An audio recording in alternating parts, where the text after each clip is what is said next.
Welcome to the Momentum Ministry Partners podcast. This podcast is designed to provide momentum in our God-given roles of leadership as we partner together to equip today's Christian leaders for tomorrow's opportunities. Whether you're a pastor, youth leader, ministry volunteer, parent, or student, we want to be your go-to and most trusted resource for equipping and encouragement when it comes to your ministry and leadership influence. Thanks for tuning in, and we hope you enjoy this episode.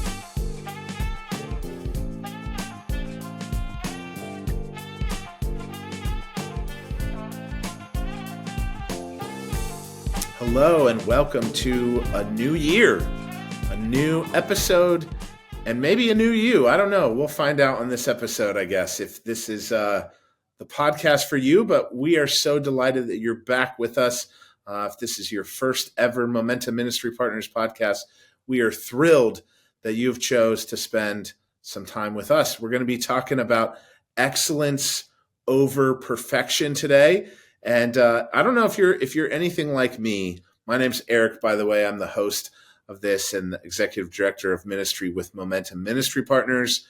If you're like me, there's a very fine line between doing things with excellence and being perfect. And this is the perfect time of year to talk about that. So today we have with us Donny Varney. Donny is our vice president here at Momentum. He's been a pastor for many, many years, over a decade, and all around awesome guy who has wisdom and knowledge. Welcome, Donny. Thank you, Eric. It's great to be here on the podcast. Looking forward to it. Hey, this is a fun time of year. Donny, are you the guy that do you go deep into setting a list of New Year's resolutions, or do you kind of avoid all that? What's your take on that? So it's really amazing that we are going to be talking about this today, Eric, because I am that guy. We actually have a bunch of my friends all the way back from high school. We have this New Year's resolution committee. There's about 12 of them. There's a criteria. It's the acronym BAD. And as people get to know me more, they know that I create a lot of acronyms. This one I didn't create. It was my friend Danny O'Shaughnessy. But it stands for the resolutions have to be beneficial, attainable, and definable. And every year we get together and we've just had the most ridiculous resolutions throughout the years. Most of the time, none of us end up making it the whole year, accomplishing them. But it's a lot of fun. So yeah, I am that guy. I actually, for whatever reason, I just love a new start, a new year, and trying a new challenge. So yeah, this should be fun. I love that.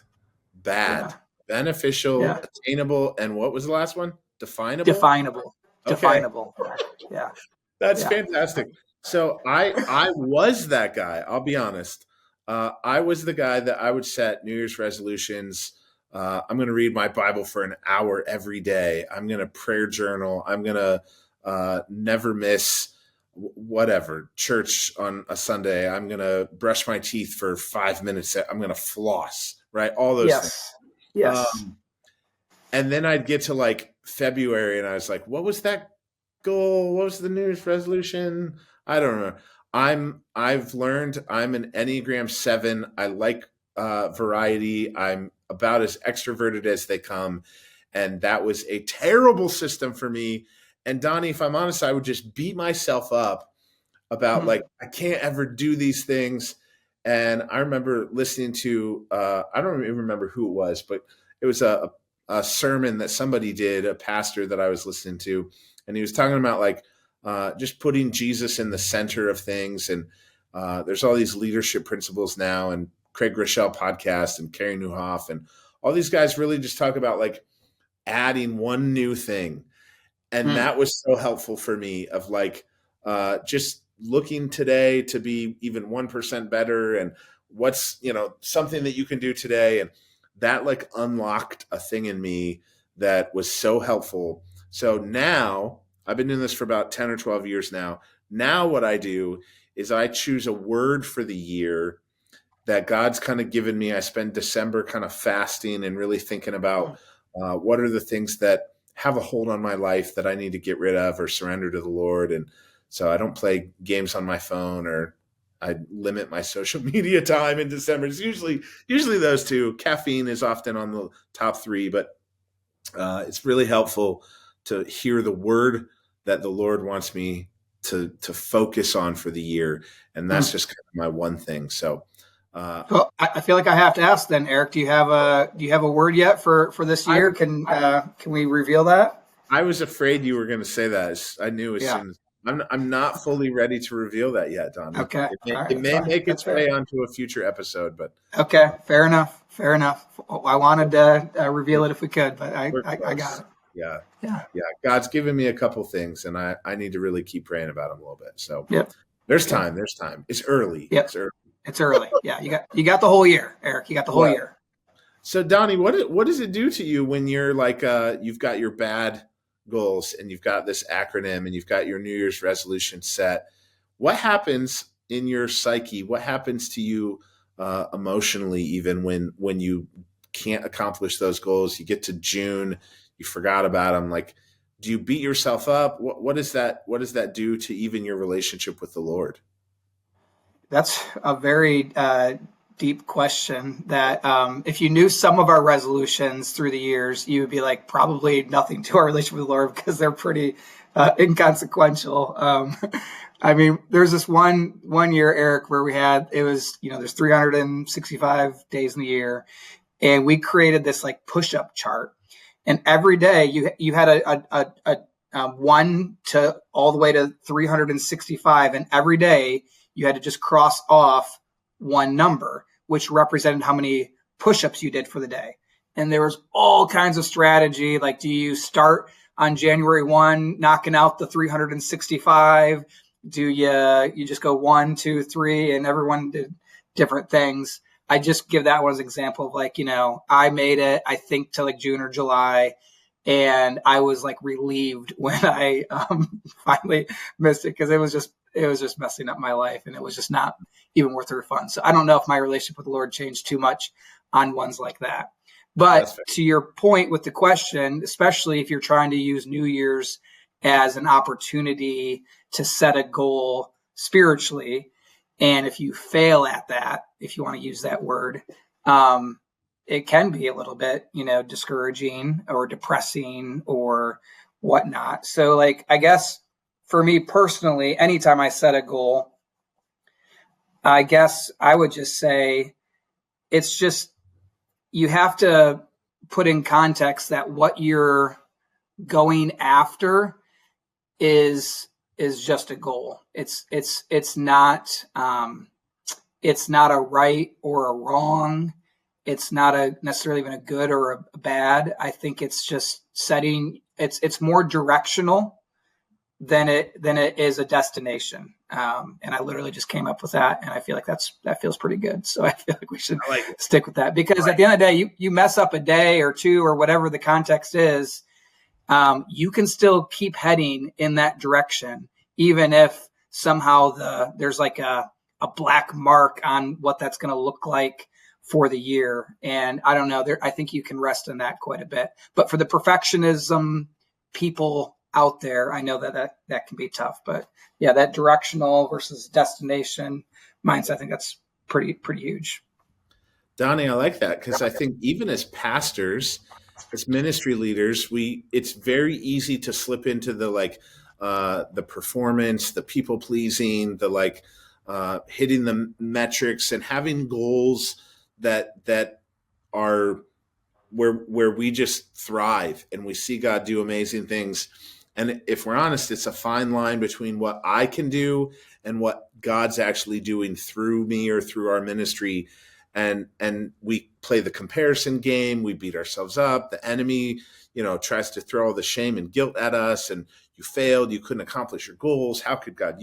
There's all these things that we play this game. And all of that, I think, is just for naught. It's ridiculous. Like, honestly, when you think about that, I think the Lord looks at that and he's like, do you even know how I can use you in your weaknesses? Do you even know, just read the New Testament, for crying out loud, and you'll see it all over the place. So it's such a good reminder this time of year. I love just getting to think through. I love this concept that we're talking about today. How do you pursue excellence? How do you do the best you can with what you have? And so I know you've got Yeah. some different criteria or categories of excellence that you get really passionate about. Why don't you kind of break those four things down for us and maybe define them? We wanted Yeah. to kind of give our listeners today just a framework of thinking through excellence. For most of us, we're pastors, we're ministry leaders, we're Christ followers. So as we think about like setting New Year's resolutions, maybe ministry goals for the year, give us some different categories that we can think through or a framework for excellence. Yeah. Before we get to that, I just want to make a comment on what you were saying about like a definition of excellence. I think is really helpful because it's not being perfect. And I agree with what you just said about the idea of like doing your best with how God's, what he's given you. The way that I try to say it is just two phrases: do your best and do it better. Because I think what your best is today, you might be, you next year, you might be able to do better at something. And so there's like that, and you see that throughout the Bible. God is constantly calling us and challenging us to improve, to do things more and more, to expand, the things that to add to your faith, et cetera, et cetera. So I don't know, do your best, but, keep in mind, God might call you at some point to do that. What your best was today, you might be able to do it better tomorrow. So just keep that in mind. So, yeah. Good. So I led a sports ministry department at Grace Church in Akron for 10 years. And some of the things that we've developed have to do with that context. But I think, Eric, that it applies to really any ministry leader. If you're working with volunteers, if you happen to have a staff, if you're doing anything at all to try to reach people for Christ, and you're trying to help, move people spiritually, but you're trying to do it in with excellence, then there's a lot of different kinds of excellence. But my journey has been, for the longest time, I'm so simple-minded that I would have just thought of excellence as just that, excellence. And like 20 years later, I've tried to put like four, and there's more than this, but for me, I'm going to stop at four really major adjectives that I would put in front of excellence that I think are things for us to think about. And so the four, and they kind of go in order in my thinking. It goes presentational excellence, transactional excellence, relational excellence, and then finally missional excellence. So we can take some time to talk through those four, but they kind of go sequential in my thinking, in terms of, generally speaking, as you're interacting with people, the presentational is going to like matter first, then it's going to move to the transactional, then it's going to move to the relational, and then ultimately, if you kind of do all that right, you might have a chance to even have an opportunity to show missional excellence with the people that God's entrusted to you. That's awesome, Donny. Give us just, how would you define those? Presentational, transactional, relational, missional, and then maybe if you would, I know you shared this recently at a Momentum staff meeting, and I thought it was awesome, and I thought there's a lot here. So I asked you to kind of speak on this today, but for our listeners, maybe give us an example or a theme in your context of how you've used that we kind of see the full picture of this framework that you're proposing. Yeah, I'll just give some real practical examples. When I'm thinking presentational, for example, the words that would come to mind, or the things that I would be thinking of, would be anything you're doing marketing, anything you're doing promotional, anything that would be first impressions, anything that would be even like details or formatting or orderliness and organization, your consistency, your messaging, the clarity that you're communicating, the accuracy, the relevancy. Oftentimes, my experience has been that people will develop an opinion about your ministry, your church, your organization, based off of those things before they've even ever met a person in your ministry context. And so all of that would just be what I see as this presentational excellence that I think just shouldn't be overlooked. So yeah, that's what I'm thinking of with that one. So good. So good. You want me just to keep moving on to the transactional? Keep going. Yeah, transactional. For me, again, in our context with sports ministry, I know that a lot of other ministry leaders, they might think that they're not offering a lot of things where they're charging money for things, and that's great and fine. I think the lens that you should think of, though, is that in the world that we live in, most people are way more comfortable engaging with us transactionally before they would engage with us like relationally or missionally. So even if there's not a price for your vacation Bible school or that you might be running, there's still like a transactional engagement that especially someone who might not even know much about your church or ministry, they have some expectations. They see what you're doing as a service that you're providing. And it might not have to do with how good of a job you did presenting the gospel to their son or daughter. It's going to be on a level of like, was my son or daughter safe? Was the event organized? Did you take care of them? What kind of snacks did you have? A lot of transactional things. In our context, like with sports ministry, we're talking about leagues, a 5K, an all day for an entire week day camp, fitness classes, et cetera, et cetera. And these prices might, a camp, a tournament, and you're talking maybe $35 for a race all the way to maybe like $200 for a day camp. And with that just comes a tremendous amount of, I would just call them transactional expectations. And if you're able to provide that sort of a service to your community, you want to just be able to, do a really great job of delivering and being just transactionally excellent in those ways and providing a service that they would see as valuable. Then the third would be, One of the things I want to highlight a key word that you said. This is so good, Donnie. Expectations.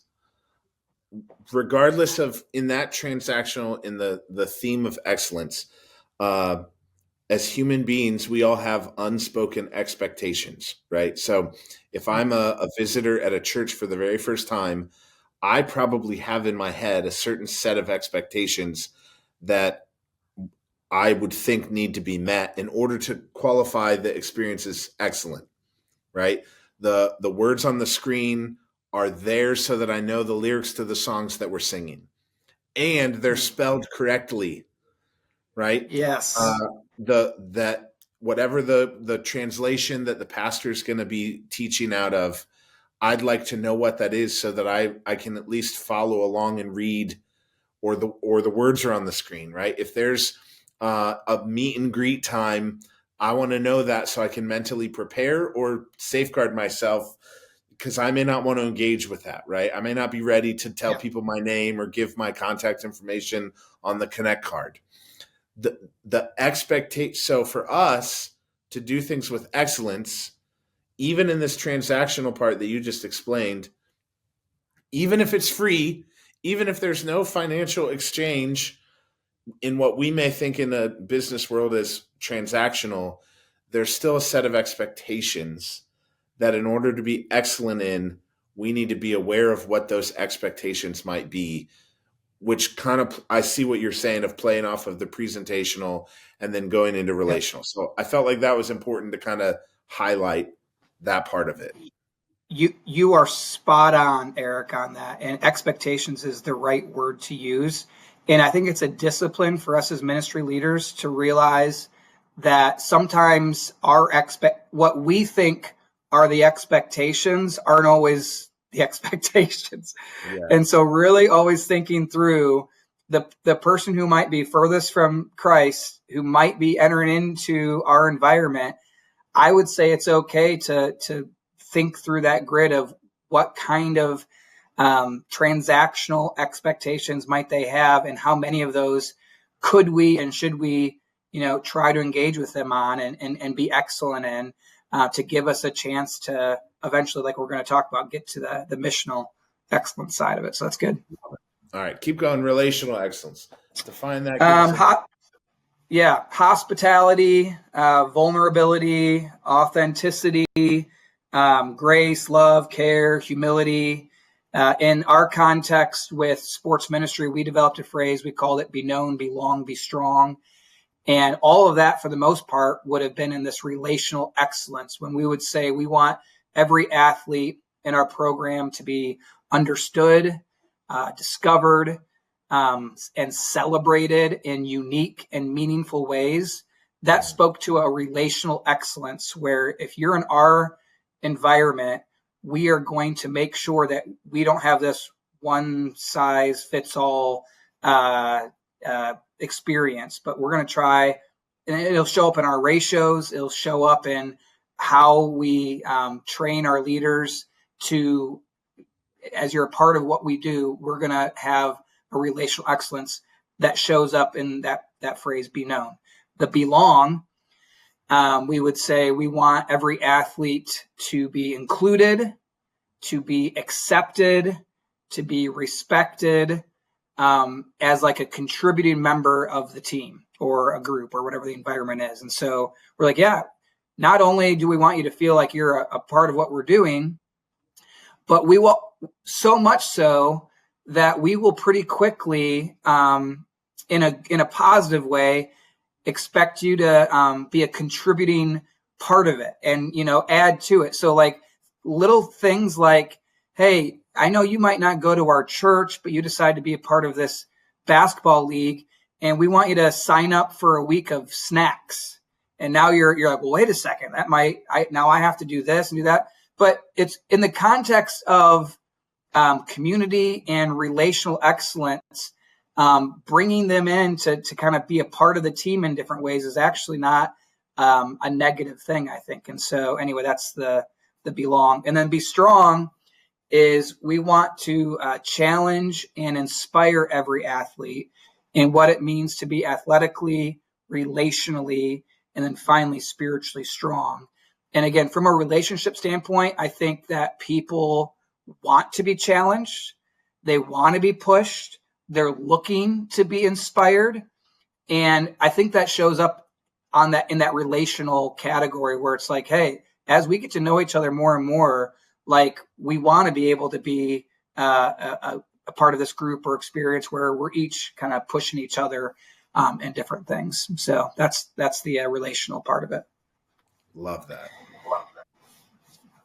Last one, which I think is the most important, is missional excellence, ministry excellence, discipleship excellence. Use whatever it is that, your vision, your mission for your ministry, whatever it is you're trying to accomplish, and doing that with excellence. I see this as some of even the guardrails that we've had in our sports ministry would be things like, we don't want this ministry to grow any bigger than we have qualified, trained, discipled, spiritual leaders. Well, that's, I think, missional excellence. I mean, you could definitely run a ministry where you're like, we need warm bodies, we need volunteers, not really sure how trained they are, not really sure how equipped they are, not really sure how on mission they are, but we need to make this event or this program happen. And if you kind of go along that path, that's probably you're sacrificing some of that, missional excellence. I think it shows up in your ratios and your percentages of like leader to participant in, again, whatever context that might be. I think it shows up in the culture of prayer that you have. Who is praying for your ministry? How often are you praying for your ministry? How often are you praying within the context of your ministry? I think it shows up in how unapologetic you are of the message that you're trying to communicate to people versus showing some sort of covert creativity to kind of get that message in. I think that's missional excellence. And then I would say that it's more about consistently. And what I think, Eric, is, and I put numbers to it, but like if you were to have 10 weeks of an experience for people, what you look like, how missionally excellent you look in week 1 should be about the same as week 10. And what I've seen so many times, especially in the evangelistic type approach to reach people, is we'll be like 10%, 10%, 10%, 10%, 10%, 10%. And then as we get to maybe like 8 weeks, 8, 9, and 10, it goes like 50%, 60%. And then there's like the big asks and the big push and the big, all of a sudden kind of everything. And all of a sudden we got a lot of other ministries coming and we got a lot of other people coming. And somehow that environment, the tone, the messaging, the amount of intentionality just kind of shifts on people. And what we think is, well, we've earned the right to do that because we've sort of like slow rolled it. And now they know us. And so we can change things up. And I'm like, I just feel like it'd be much better to be in that 25% category. Like if we're going to like have an hour-long fitness class, let's have 15 minutes of it be in that missionally excellent category. Let's use the last 15 minutes of the class and talk unapologetically about what we're really excited about, and just do that every single time consistently, and don't change things up in a really radical, crazy way towards the end. And that I could give example of all of our different environments where we just try to keep that missional excellence consistent throughout the entirety of like the program, the ministry, environment, et cetera. So, yeah. Donnie, that makes a ton of sense. And even listening to you explain these 4 different categories of excellence, I can see how for us as pastors, as ministry leaders, where you've got a goal within your church, your team that you're trying to lead and develop. It's easy to have the picture in your head of what excellence looks like. And maybe you've seen it somewhere else. Maybe you've been at a church where it worked well. Maybe you've been a part of a Momentum Pro cohort, or you've been to a conference and they've talked about it, and you can picture it, right? But what do you do when it doesn't go the way that you want it to? Like if we're honest as pastors, I think a lot of times we might have this vision in our mind. We might be striving to accomplish the goal. Our Sunday morning service is going to be amazing. A lot of us were coming off of, all of our Christmas services, and we did all that. And now it's this how do we prepare for what's next without beating ourselves up about the one little thing that maybe nobody actually realized? A lot of us as pastors were our own worst critic. We'll take the one thing of feedback and we'll beat ourselves up about it. Or you go on social media, I know I'm guilty of this, and you compare your ministry to other people and you're like, well, they had a zip line and Santa came down the zip line out of the balcony and we didn't do that. And like, give yourself grace for one. That's probably a terrible idea anyways. But how do you if you're encouraging somebody, Donnie, who's like, they're hearing you, they're like, I love these 4 things. I love this framework, but what do I do when the line between excellence and perfection and comparison, how do you navigate through all of that? How do you evaluate honestly and accurately in that process? What does that look like? Well, I think we set up this probably unintentionally, but I feel like we set up this conversation pretty well, Eric, with how you define excellence with this idea of doing your best. And then the thing that I would just add is that idea of doing it better. There's a coach that my 15-year-old daughter has, and I even described him this way. I could talk about him forever. I've just been blown away. He's a cross-country coach. He's been doing it for like 40 years.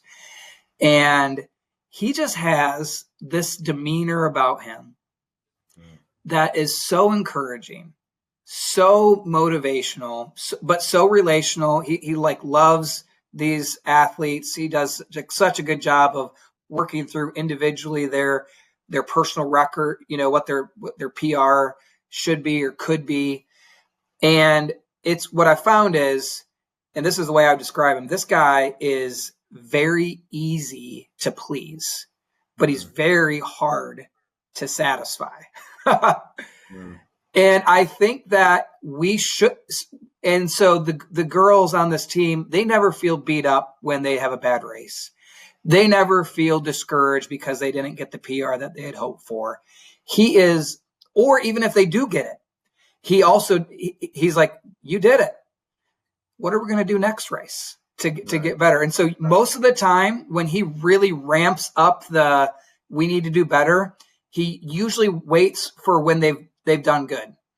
And because I think oftentimes we're ready and we're a little bit more motivated after a win, after a strong performance. We should continue to pour that on and receive. Like, hey guys, let's not be satisfied. We did good and we can do better.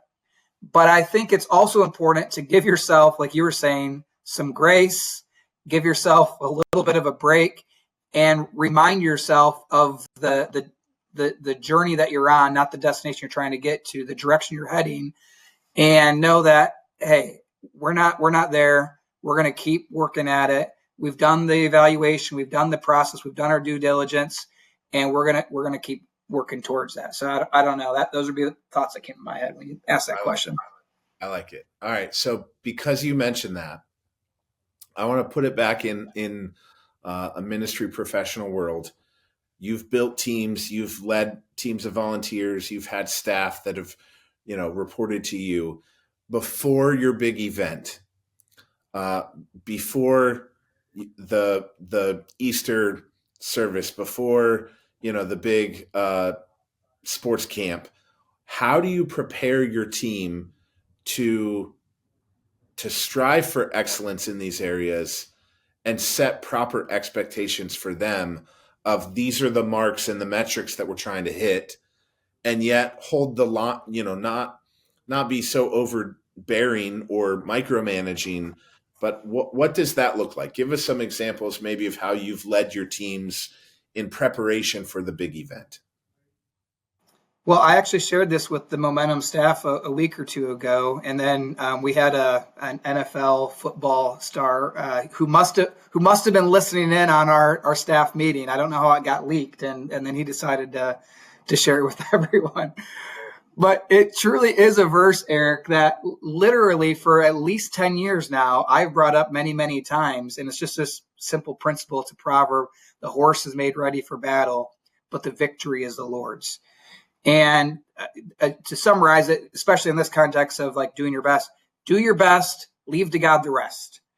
And I think none of us can fully wrap our heads around doing it right, doing it perfectly, doing it like the other church or ministry. Like none of that feels great. Doing your best, you're like, I can do that. It's not easy and it's not, but can I show up, do my best?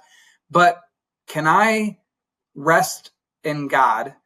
And can I rest in the fact that, and there's another verse in Ecclesiastes that's a very interesting one where it says like, sow your seed in the morning and don't be idle in the evening, or don't withhold your hand from the plow in the evening.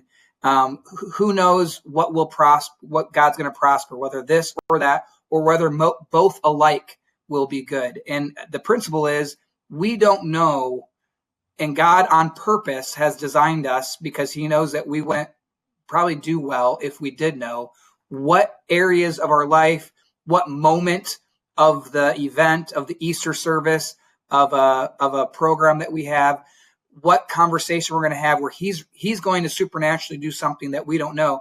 And oftentimes it's probably when we didn't feel like it was going excellent.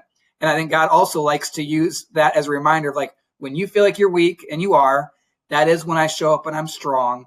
And it probably has less to do with your level of excellence that you feel like you're achieving, and more about your dependence and recognition that the end of that phrase, the victory is the Lord's, and you don't know where I'm going to interact, where I'm going to show up, and you shouldn't know. So you just stay faithful, and you do your job. So I'll say, in different moments like that, I think for the most part, most people, they're dialed into what they're trying to do, and what everyone needs to recognize and come to grips with is like, we got to give this to God. He's the one that's going to give us the victory in whatever way that looks like.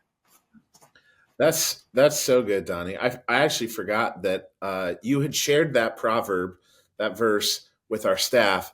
And literally that night, there was a Thursday night football game, and Jameis Winston, the quarterback for the Cleveland Browns, in the pregame interview, shared that verse.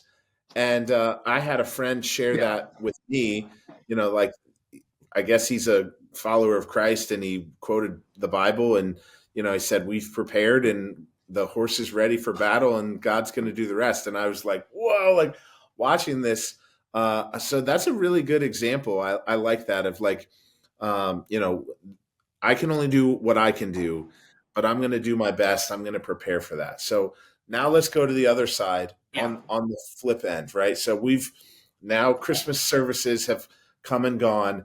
How do you evaluate? Maybe for one, I'm assuming that churches are evaluating your services. You should be looking back. Don't just look ahead. Look back, chew the meat, spit out the bones. Don't beat yourself up on the one little thing that happened. But how do you prepare your team, Donnie, to actually evaluate and learn to get better rather than get stuck in what didn't go well, or maybe even what's out of your control? What does the process look like on the other side? Well, it's going to look different for obviously everyone, and how they go about that. The team that they have, that even the access they might have to volunteers or to the people who are a part of it. Obviously, you've got surveys you can have data points, you can get as much feedback as you can. But I would just say, generally speaking, anything that you're doing that, you were really trying to put forth a pretty good effort, you should absolutely do some type of an evaluation. And there should be some sort of a process where you filtered through some type of feedback that gets you in a room with the right amount of people. I don't think it should be like everyone who was ever part of it, but everyone that was a part of it, creating some sort of a system that allows them to give you some type of feedback, so that now your room of leaders or volunteers or staff can have an honest discussion of what was good, what was bad, what should change, what should stay the same, et cetera, et cetera. For us, we have this, it's a debrief of the entire program every single season. Most of the things that we did for 10 years in sports ministry will be on an annual basis. And at the end of that season or week-long event or program or whatever it is we're doing, we would actually create like a document, and it would be like sometimes 10, 12 pages long of all of the things. And we would hold on to that, and we could even go back to it from previous years just to have that be a basis of an evaluation. So I think that's super important. And I think that the best decisions you can make with that is you want to invite feedback that everyone can be a part of. But I think when it comes time to actually evaluate it and make decisions on where you're going next, just surround yourself with the few people that are the most invested in what you're doing missionally, to be able to give the hard, honest fearless feedback that you need, because you all want to be better and you want to improve and you want to take the criticisms, even as painful as it might be, to take you to the next level next time around. Donny, that's really helpful. Thank you for sharing your wisdom and experiences and some of these examples. Thank you to our listeners for tuning into this episode. We really do hope that you will have an excellent year, that you'll thrive in ministry, that you'll see God do even more than we could ask or imagine. So, Donny, for sharing with us all of this, the things that you've learned along the way, it's very helpful. So thanks so much. We'll wrap up here, and maybe in the future we'll need to do a podcast episode, Donny, on fearless feedback and receiving criticism. And I don't know that we've touched that topic, but that's a big one that you just mentioned. So while my heart is longing to ask a lot more questions about that, we may need to save all that for another episode. So thanks so much for tuning in. Donny, thank you. Any final thoughts? No, this has been great, Eric. I appreciate the opportunity to be here with you, and Happy New Year. And for all those people out there that have a resolution, we're cheering you on, and you can do it. And if and probably when you fail, don't beat yourself up, and it's going to be okay. There you go. Awesome. Well, Donny, I think we had the perfect episode. What do you think? Just kidding. It was perfect. Perfect. Thanks, everybody. Thank you for joining us for this episode. We hope you found it to be valuable. And if you did, would you share it with someone else in your network who might enjoy it? Also, would you please go on and subscribe, rate, and review it? That way you don't miss any more, and somebody else will be able to find it too. Also, because we want to be your trusted resource, if you have a question or topic that you would like us to discuss on an upcoming episode, send that to us via email to info@buildmomentum.org, or you can send us a DM on any of our social media platforms. You can find us there at Momentum Ministry Partners.